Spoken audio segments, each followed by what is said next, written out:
Our tree for the Oklahoma Proven this year is the Atlas Cedar Horstmann. So many of you are familiar with Atlas Cedar. It's a very popular evergreen tree that we use here in Oklahoma and throughout the South. It's very tough, it's really heat tolerant, and it's a good replacement for the very common Colorado blue spruce.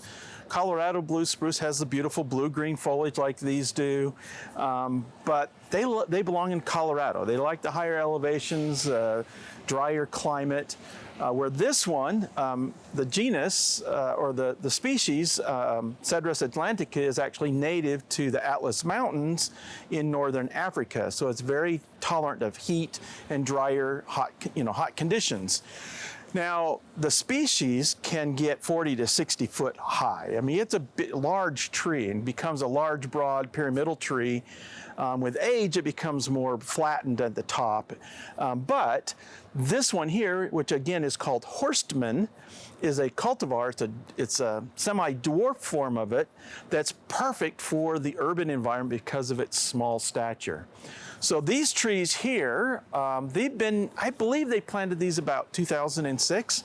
So they're kind of a slow grower, and they get about 8 to 10 foot wide and maybe about 12 or so foot high. And so you can see these have aged well. They filled in really nicely, and they're just gorgeous trees. They have this beautiful blue-green foliage. Now there are other Atlas cedars. They have just green foliage, and there's several blue foliage types too. But this again is one of the dwarf forms that's perfect for a smaller urban environment. So I just love this tree. Now, Atlas cedars are known in the trade to be difficult to transplant. So sometimes we run into some issues with that, but get a good specimen, get it planted well. Make sure you plant it in well-drained soils. And make sure you water it well and deeply for the first several years to get it established. But then once you get it established, you can back off on that watering and allow it to be, to be a little bit drier. So occasionally watering deeply, but you want to make sure that it has good drainage. Make sure that they're not planted too deep too, because that can sometimes cause an issue. Now they do best in full sun.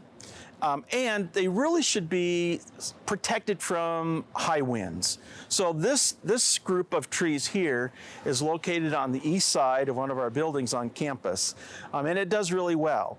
So in general, you want to make sure if you're planting an Atlas cedar in your landscape that you just don't want to put it, where it's going to get blasted by the winds all the time.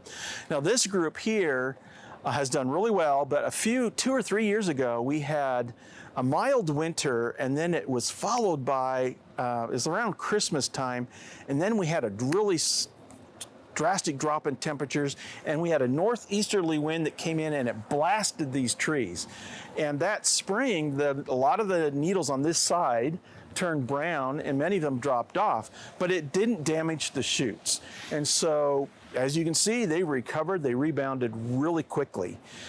So as long as the shoots are not damaged, they will bounce back really quickly.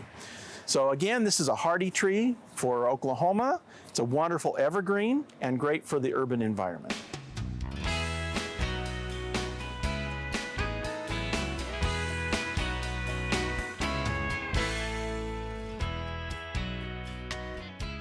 We hope you enjoyed this video as part of our Oklahoma Gardening YouTube channel. You can also find even more videos on the OK Gardening Classics YouTube channel. And join us on social media for great gardening tips, photos, and discussion.